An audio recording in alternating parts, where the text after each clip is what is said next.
Planet Finance Business School, High-Tech City, Hyderabad. BCom, BBA, PGDM, MBA. Call 900 Ramesh Kandikanti గారు, మీరు American స్టడీస్లో అంటే ముఖ్యంగా యుఎస్ ఇజ్రాయెల్ సెక్యూరిటీ రిలేషన్స్కి సంబంధించి పిహెచ్డి చేశారు. మీరు నెతన్యాహుని కూడా గతంలో ఇజ్రాయెల్ ప్రైమ్ మినిస్టర్ నెతన్యాహుని కూడా గతంలో కలిశారు. వివిధ దేశాల్లో కూడా పర్యటించారు. మీరు చెప్పండి, అసలు 37 రోజుల నుంచి యుద్ధం కొనసాగుతోంది. మనకు కనిపిస్తుందేమో రెజిమ్ చేంజ్, న్యూక్లియర్ ప్రోగ్రాము, ఇవన్నీ కూడా పాయింట్లు ట్రంప్ చెప్తున్న పరిస్థితి. అసలు తెర వెనకాల ఏం జరుగుతోంది? అసలు సూత్రధారులు ఎవరు? రియల్ ఎజెండా ఏమిటి?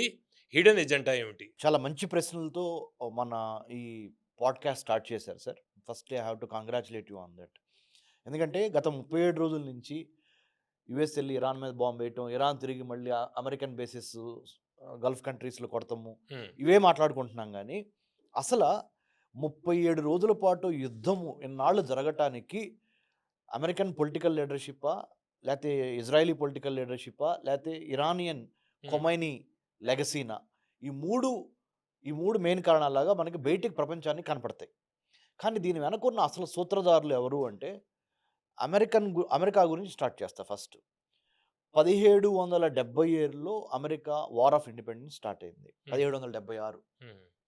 1789లో George Washington American first president. ఇవాళ డొనాల్డ్ ట్రంప్. ఈ 250 సంవత్సరాల అమెరికా యొక్క పుట్టుక, ఎదుగుదల, ఇప్పుడు చాలామంది మేధావులు ప్రపంచంలో అమెరికాకి ఇది ఒక డౌన్ఫాల్ స్టార్ట్ అయింది అనే విధంగా 21వ శతాబ్దము ఇండియన్ ఓషన్, పసిఫిక్ ఓషన్, మరి ముఖ్యంగా ఏషియన్ ఇన్ఫ్లుయెన్స్ ఎక్కువ పెరుగుతుంది అనేది మనకి కనపడుతున్న సత్యం. సరే, ఈ పక్కన పెడదాం. అసలు సూత్రధారులు ఎవరంటే, ఎన్నాళ్ల పాటు యుద్ధం జరగటానికి SIPRI, Stockholm International Peace Research Institute అంటారు. SIPRI, SIPRI. దాని యొక్క SIPRI, Stockholm International Peace Research Institute యొక్క రీసెర్చ్ ప్రకారము ప్రపంచంలో 50% of the arms exports, arms మ్యానుఫ్యాక్చరింగ్తో పాటు ఆర్మ్స్ ఎక్స్పోర్ట్స్ ఒక్క అమెరికా నుంచి జరుగుతున్నాయి. యునైటెడ్ స్టేట్స్ ఆఫ్ అమెరికా నుంచి. నార్త్ అమెరికాలో ఉన్న అమెరికా దేశం నుంచి ప్రపంచానికి 50% ఆయుధాలు ఎగుమతులు జరుగుతున్నాయి. అంటే అమెరికాలో మన ప్రపంచంలో 193 దేశాలు ఉంటే 193 దేశాల యొక్క ఆయుధాల యొక్క అవసరాల్లో 50% అవసరాలు ఒక అమెరికా తీరుస్తుంది.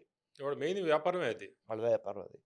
అందులో భాగంగా మనం గమనించాల్సింది, అమెరికాలో 1871లో స్టార్ట్ అయిన gun lobby, national Rifles association అని 1871 నుంచి మనం చూసుకుంటే ఈ 150 సంవత్సరాలు, 154 ఏళ్ళు యాక్చువల్గా చెప్పాలంటే, దాని యొక్క బడ్జెటే 17 లక్షల కోట్ల పైన రెవెన్యూ. ఇది 2024 లెక్కల ప్రకారం 17 లక్షల కోట్లు. మీరు గూగుల్ చేయండి, వికీపీడియాలో చూడండి, నేషనల్ రైఫిల్స్ అసోసియేషన్, NRA తరపున.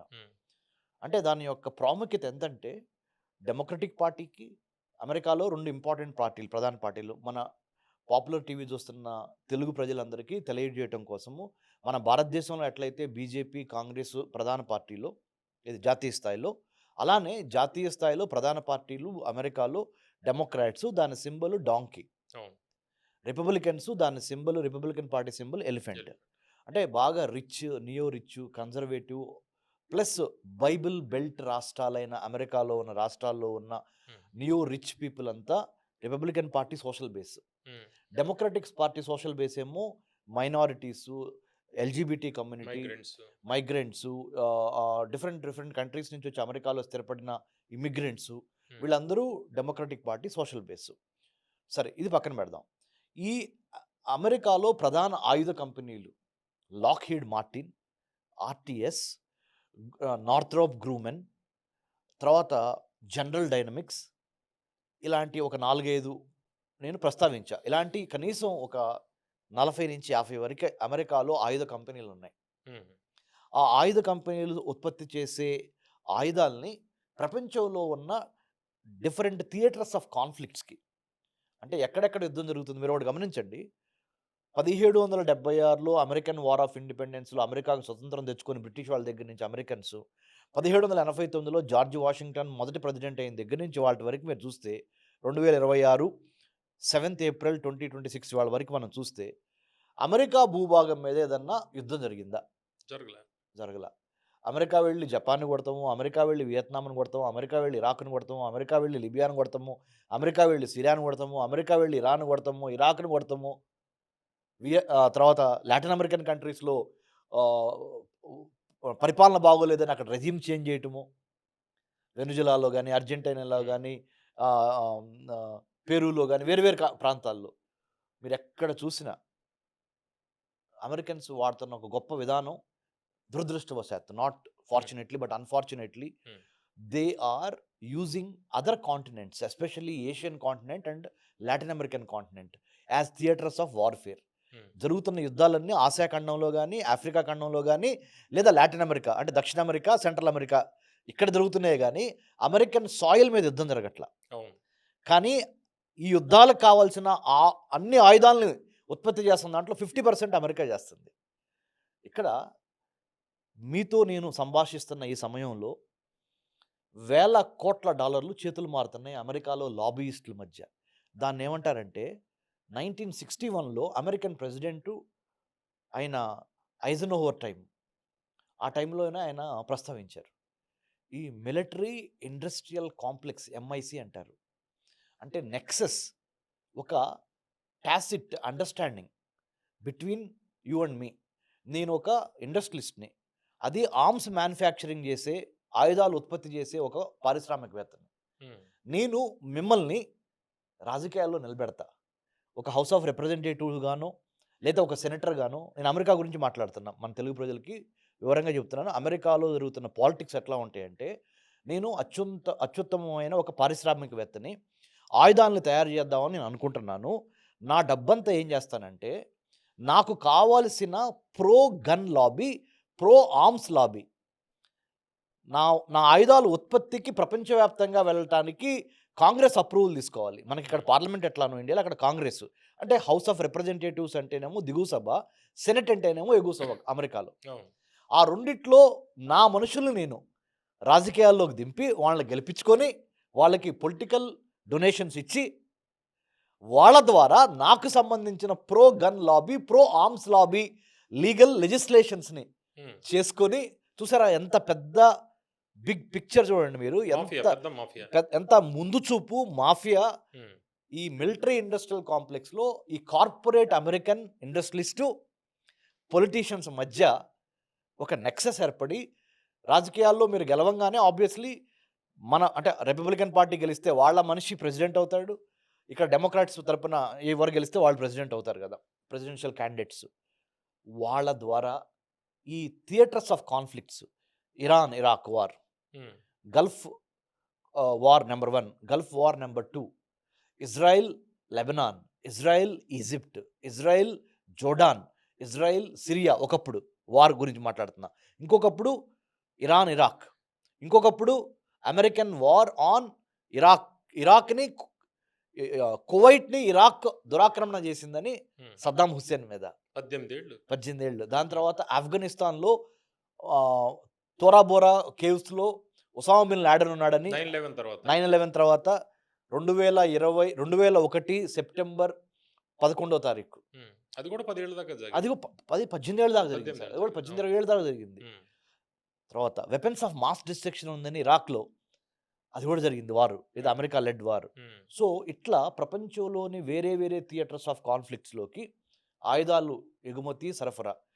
1945 వరకేమో రెండో ప్రపంచ యుద్ధం అయితే, 45 తర్వాత అమెరికా దగ్గర బాగా డబ్బులు వచ్చినాయి, బ్రిటన్ డౌన్ అయిపోయింది, రవి అస్తమించిన సామ్రాజ్యం డౌన్ అయిపోయింది.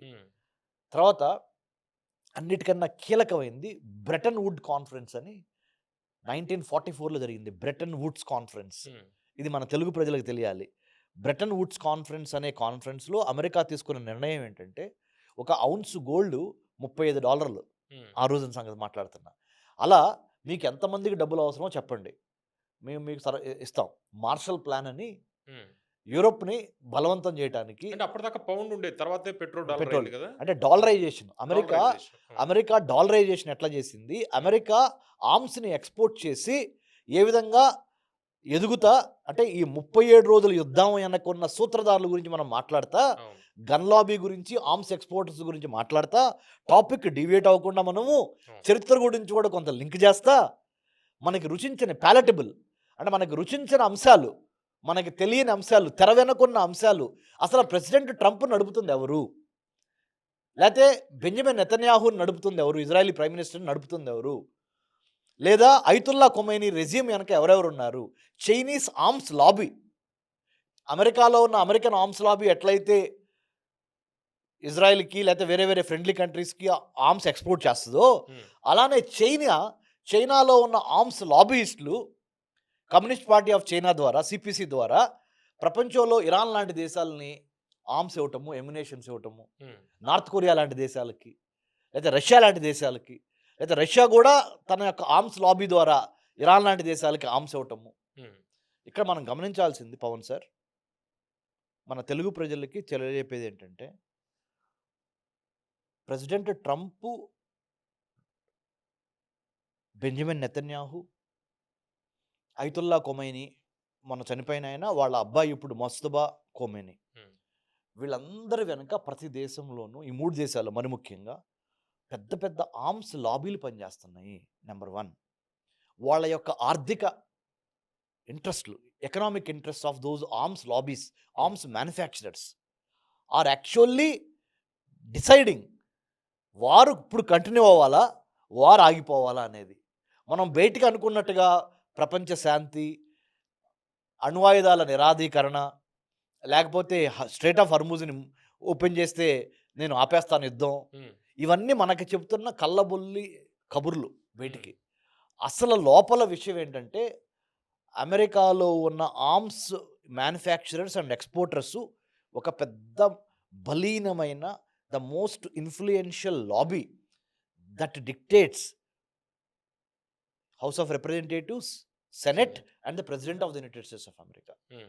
ఈ విషయాన్ని మనం మన పాపులర్ టీవీ ద్వారా మన తెలుగు ప్రజలకి చెప్తే రాజకీయం వెనకున్న అర్థం, రాజకీయం వెనకున్న చదరంగం మన వాళ్ళకి అర్థమవుద్ది. ఓకే. ఇప్పటిదాకా మీరు యూఎస్ చెప్పాను. లాబీ గురించి చెప్పారు. గన్ లాబీ గురించి చెప్పారు. ఇప్పుడు ఇజ్రాయెల్ వెళ్దామా? ఇజ్రాయెల్ చెప్పండి. అలాగే ఇరాన్‌కి కూడా చైనా వస్తా. చైనా. చైనా, ఇజ్రాయెల్ నెక్స్ట్ ఇజ్రాయెల్‌కి వెళ్దాం. ఇజ్రాయెల్‌లో లికుద్ పార్టీ, తర్వాత లేబర్ పార్టీ, ఇలా రకరకాల ఇజ్రాయెల్‌లో 1,00,00,000 మంది జనాభా ఉంటే, రిజిస్టర్డ్ అయిన పార్టీస్ ఇజ్రాయెల్‌లో మీరు నమ్మండి మోర్ దాన్ 25-30 పార్టీలు రిజిస్టర్ అయ్యి ఉన్నాయి. హుహు. 1,00,00,000 మంది జనాభాకి. అవును. చిన్నది హైదరాబాద్ అంత ఉంటుంది. అలాంటి అంటే మల్టీ పార్టీ డెమోక్రసీ ఎక్కువగా ఉన్నది. కోయలేషన్ గవర్నమెంట్స్ ఎక్కువగా ఉంటాయి హ్మ్. ఇజ్రాయెల్‌లో. అంటే ఒక సింగిల్ పార్టీ లార్జెస్ట్ పార్టీగా ఉండి 5 సంవత్సరాలు ప్రైమ్ మినిస్టర్‌షిప్ ఉండదు. సంకీర్ణ ప్రభుత్వం. సంకీర్ణ ప్రభుత్వాలు ఎక్కువ ఉంటాయి ఇజ్రాయెల్‌లో. సో, బెంజమిన్ నెతన్యాహుకి సంబంధించి అమెరికా ఏవైతే ఆర్మ్స్ లాబీ ఉందో, అలానే ఇజ్రాయెల్ ఆల్సో మ్యానుఫ్యాక్చరర్స్, ఆయుధాల ఉత్పత్తి, హ్మ్. ఆయుధాల మార్కెట్, ఆయుధాలు అమ్మటము. ఇజ్రాయెల్ కూడా అమెరికాకి ఏమాత్రం తీసిపోకుండా మొదటి 10 కంట్రీస్ మనం తీసుకుంటే, again according to Stockholm International Peace Research Institute యొక్క రీసెర్చ్ ప్రకారం, సిప్రి యొక్క రీసెర్చ్ ప్రకారం హ్మ్. మొదటి 10 దేశాలు ఆయుధాల ఉత్పత్తి, ఆయుధాల మార్కెట్, ఆ మొదటి 10 దేశాల్లో ఇజ్రాయెల్ కూడా ఒక దేశం. అమెరికా వాళ్ళు కూడా తర్వాత. ఇంపోర్ట్ కదా! ఆ! ఇంపోర్ట్ ఆ! చేసుకుంటారు. ఎక్కువగా అమెరికా తర్వాత ఇజ్రాయెల్ కూడా ఆర్మ్స్‌ని మ్యానుఫ్యాక్చర్ చేయటము, ఎగుమతి చేయటం అంటే ఎక్స్‌పోర్ట్ చేయటము. హ్మ్. దాని ద్వారా విదేశీ మారక ద్రవ్యం సంపాదించుకోవటం అంటే ఫారెన్ ఎక్స్‌చేంజ్ సంపాదించుకోవటం. మరి ఇజ్రాయెల్ ఎవరెవరికి ఆర్మ్స్ ఇస్తుందంటే, ఆసియాన్ కంట్రీస్ ఉన్నాయి కదా! Association of South East Asian countries అంటారు. హ్మ్. దక్షిణ ఆగ్నేయ ఆసియా దేశాలైన హ్మ్. ఈ Indonesia, Malaysia, Singapore, Thailand, Brunei Darussalam ఈ దేశాలతో పాటు మరి ముఖ్యంగా లాటిన్ అమెరికన్ కంట్రీస్‌లో కొన్ని కంట్రీస్‌కి, తర్వాత ఆఫ్రికాలో కొన్ని కంట్రీస్‌కి 100% ఇజ్రాయెలు అంటే ఇండియా గూడా మనం ఇజ్రాయెల్ నుంచి చాలా దిగుమతి చేసుకున్నాం. హ్మ్. ఇండియాతో పాటు ఇండియా పక్కనున్న శ్రీలంక, ఇంకా చెప్పాలి అంటే మరి ముఖ్యంగా సింగపూర్ ఇలాంటి దేశాలు గూడా ఇజ్రాయెల్ నుంచి ఆర్మ్స్ ఇంపోర్ట్ చేసుకుంటున్నాయి. సో, అక్కడ కూడా ఆర్మ్స్ లాబీ యొక్క influence on when to stop the war or should I carry on the war అనే దాని మీద Hmm. వాళ్ళ యొక్క సే కూడా ఉంటుంది. అంటే ప్రపంచం పెట్టే మోరల్ ఎథికల్ ప్రెజర్తో పాటు ఈ ప్రధానమంత్రి Bibi Netanyahu, President Donald Trump, ఇరాన్లో ఉన్న ఇరానియన్ లీడర్షిప్ ఎవరైతే వాళ్ళ మీద ఈ ఆర్మ్స్ లాబీ యొక్క ప్రోద్బలము, ఆర్మ్స్ లాబీ యొక్క ఒత్తిడి ఉంటుంది. ఏది యుద్ధాన్ని ఆపమని కాదు, Hmm. యుద్ధాన్ని ముందలకి ఇంకా అదే తీసుకెళ్ళండి. ఇప్పుడు మాట్లాడుతున్నంత అదే ఎందుకు ఆగట్లేదు ఎందుకు ఆగట్లేదంటే యుద్ధాన్ని మీరు కొనసాగిస్తేనే మేము బతుకుతాం, మీరు బతుకుతారు. మీరు బతుకుతారు. శవాల మీద రాబందు లేదు అంటారు చూడండి, అవును. పిక్కు తింటాం అన్నట్టుగా. Hmm. యుద్ధం రావణ కాష్టం లాగా వెళ్తా ఉంటేనే మీరు ఒకటి గమనించండి, ఈ లాబీ బతుకుతుంది, ట్రంప్ కూడా బతుకుతాడు. లాబీ బతుకుతుంది, ట్రంప్ బతుకుతాడు. లాబీ ఇండస్ట్రీలో ఉన్న చాలా పెట్టుబడిదారులు నెతన్యాహు కూడా బతుకుతాడు. అందరూ అందరూ అంతే. ఈ రాజకీయ అదే దాని నెక్సస్ అని చెప్పాను కదా, నెక్సస్ అన్నారు. అంటే రిలేషన్ మిలిటరీ ఇండస్ట్రియల్ కాంప్లెక్స్ అన్న, ఇండస్ట్రీ అనగానే కార్పొరేట్ విగ్స్, మిలిటరీ మధ్య ఒక ఇండైరెక్ట్గా ఒక అగ్రిమెంట్. మీరు ఎన్నాళ్ళు యుద్ధాన్ని కంటిన్యూ చేయగలిగితే మాకు అంత మేలు చేసిన వాళ్ళు అవుతారు. మీరు మళ్ళీ తిరిగి ఎలక్ట్ అవడానికి మీరు ఉండరు, ట్రంప్ ఉండడు, కానీ రిపబ్లికన్ పార్టీ మళ్ళీ తిరిగి ఎలక్ట్ అవడానికి. ఇక్కడ ఇంకోటి గమనించాలి, ఇక్కడ అప్పుడు పరిస్థితులు ఎలా ఉన్నాయి, వాళ్ళకి వీళ్ళు సపోర్ట్ చేస్తారు. ఇంకోటి గమనించాలి, డెమోక్రాట్ ఉంటే డెమోక్రాట్. అబ్సల్యూట్ కరెక్ట్ చెప్పారు, అదే చెప్పబోతున్నాను నేను. ఇక్కడ వీళ్ళు ఎవరు ఏ పార్టీకి వీళ్ళు తొత్తు కాదు, ఏ పార్టీ అధికారంలోకి వస్తుంది అనుకుంటే ఆ పార్టీకి ఎక్కువ ఫండింగ్ ఇవ్వటం. Right right. అలా మనం చూసుకుంటే కొన్ని లక్షల కోట్ల డాలర్లు గత 150 సంవత్సరాల్లో, అంటే 1871లో National Rifles Association NRA, pro gun lobby in the United States అని చెప్పాను. వాళ్ళు కొన్ని లక్షల కోట్ల డాలర్లు రాజకీయ విరాళాలు ఈ పార్టీలకి, ఈ హౌస్ ఆఫ్ రిప్రజెంటేటివ్స్కి, ఈ సెనేటర్స్కి ఇచ్చిన దాఖలాలు విత్ ఎవిడెన్స్, రికార్డెడ్ ఎవిడెన్స్తో మన దగ్గర ఉన్నాయి. సో ఇది నేను గొప్పగా నేను చేసిన రీసెర్చ్ అని చెప్పట్లా, ఇది పబ్లిక్ అందరికీ సంబంధించిన రీసెర్చ్. కాబట్టి యుఎస్ లో ఈ గన్ కల్చర్ కూడా వీళ్ళే కారణం. అబ్సల్యూట్లీ. యుఎస్లో Sandy Hook brook school shooting జరిగింది 2012లోనే. దాని తర్వాత నుంచి చాలా యూనివర్సిటీ క్యాంపసెస్లో గన్ కల్చర్ పెరిగిపోయి చాలా హింస జరుగుద్ది. అమెరికాలో రెండిటి మూలాన ఎక్కువ మరణాలు సంభవిస్తాయి. ఒకటి అమెరికాలో రోడ్ యాక్సిడెంట్స్, రెండు గన్ వైలెన్స్. ఈ రెండే అమెరికాలో డెత్కి, మరణానికి ప్రధాన కారణాలు ఈ రెండే. రోడ్డు మీద యాక్సిడెంట్స్, ఓవర్ స్పీడ్, రెండు gun culture. So gun culture మీద ఏ అమెరికన్ ప్రెసిడెంట్ ఎందుకు పూర్తిగా విజయం సాధించలేకపోతున్నాడు క్వశ్చన్ చేయండి, అడగండి. వాళ్ళ చేతిలో పని కదా గన్స్ని క్లోజ్ చేయటం అనేది. కానీ అమెరికన్ రాజ్యాంగం ప్రకారము right to hold a gun or right to bear a arm, ఇది ఆయుధాన్ని మీరు మీ ప్రాణరక్షణ కోసం పెట్టుకోవచ్చు అని యాక్చువల్గా అది పురాతనమైన ఒక థాట్ ప్రాసెస్ నుంచి వచ్చింది. అదేంటంటే ఆ రోజుల్లో అమెరికాలో మొదటి 13 కాలనీస్ ఎక్కువ ఇటు మనకి నార్త్ ఈస్ట్ వైపు ఉన్నాయి. న్యూయార్క్, బ్రూక్లిన్ ఏరియా, ఈ వర్జీనియా, నార్దర్న్ వర్జీనియా, ఈ southern Virginia, Maryland, Washington DC, ఇక్కడి నుంచి వెస్ట్ వర్డ్ ఎక్స్పాన్షన్ జరిగింది కాలిఫోర్నియా వరకు. గోల్డ్ మైన్స్ రష్ చూడండి. ఆ టైంలో పెద్ద పెద్ద అరణ్యాలు, అడవులు, కొండలు, జంతువులు, క్రూరమృగాల నుంచి ఒక రకమైన భయం ఉండేది. ఆ టైంలో వీళ్ళు తన ప్రాణరక్షణ కోసం, ఎందుకంటే ఇంకోటి కూడా ఏంటి, అమెరికాలో పెద్ద దేశం కాబట్టి ఇంటికి మధ్య చాలా దూరం దారి దోపిడీలు అనండి, దొంగతనాలు అనండి, లేదా క్రూరమృగాలు, వైల్డ్ యానిమల్స్ నుంచి అటాక్స్ అనండి, దాన్ని ప్రాణరక్షణ కోసం మీరు గన్ పెట్టుకోవచ్చు అనేది అసలు దాని ఒరిజినల్ థాట్. అది రాను ఏమైపోయింది, లాబీ వల్ల గన్ మ్యానుఫ్యాక్చరర్స్ పెరిగిపోయి దాని మూలాన అది తీసేయలేనంత భారీ పెట్టుబడులు పెట్టి ఇప్పుడు అదొక రక్తానికి, అదొక అంటే మానవ ప్రాణానికి విలువ లేకుండా మనీకి విలువ పెరిగిపోయింది అమెరికాలో ఆ కల్చర్. సో అది చివరికి వాళ్ళకే భస్మాసుర హస్తంలాగా వాళ్ళకే. రమేష్ గారు ఇప్పటిదాకా యుఎస్ గన్ లాబీ గురించి చెప్పారు, తర్వాత ఇజ్రాయెల్ చెప్పాను, చైనా చెప్పాను, రష్యా ఎట్లా పనిచేస్తుంది. అబ్సల్యూట్లీ మంచి మాట చెప్పారు. చైనా, రష్యా కూడా విపరీతమైన ఆర్థిక లావాదేవీలు వాళ్ళ యొక్క gun or arms manufacturing and exporting మీద జరుగుతున్నాయి. ఇప్పుడు ప్రపంచంలో ఎన్ని థియేటర్స్ ఆఫ్ కాన్ఫ్లిక్ట్స్ ఉన్నాయి ఒకసారి మన ప్రేక్షకుల కోసం చూద్దాం. ఎక్కడెక్కడ ప్రపంచంలో యుద్ధాలు జరుగుతున్నాయి, లేదా ఎక్కడెక్కడ తగాదాలు జరుగుతున్నాయి, మన తెలుగు లాంగ్వేజ్లో అట్లా చూద్దాం, మన భాషలో. Iran, Israel, right sir. Iran and చుట్టుపక్కల ఉన్న gulf countries, Saudi Arabia, Qatar, Oman, UAE, Bahrain, North Korea, South Korea, Japan, America, తర్వాత సౌత్ చైనా సీ డిస్ప్యూట్, చైనాకి దక్షిణ చైనా సముద్రం దగ్గర ఉన్న Taiwan. Senkaku island, Diaoyu island, Paracel islands, um, China వాటి మీద ఆధిపత్యం చేయటము, అమెరికా దానికి రిటాలియేషన్తో చైనా మీద తగాదాగా రావటము, ఇవన్నీ మనం గమనిస్తున్నాం. ఇవి కాకుండా India China, right, India Bangladesh, India Pakistan, with in India there are so many అవును. Theatres of conflicts. నార్త్ ఈస్ట్లో ప్రాబ్లము, ఉమ్, లేకపోతే మనకి నక్సల్, లేకపోతే టెర్రర్, కమ్యూనల్ ఇష్యూస్, చాలా ఇవన్నీ ఎన్నో ప్రపంచంలో ఎన్నో గొడవలు జరుగుతున్నాయి. Russia Ukraine. Russia Ukraine most important. Russia Ukraine 2022 ఫిబ్రవరి 24 స్టార్ట్ అయ్యి 4 ఏళ్ల నుంచి నడుస్తుంది. 4 ఏళ్ల నుంచి ఇంకా నడుస్తూనే ఉంది.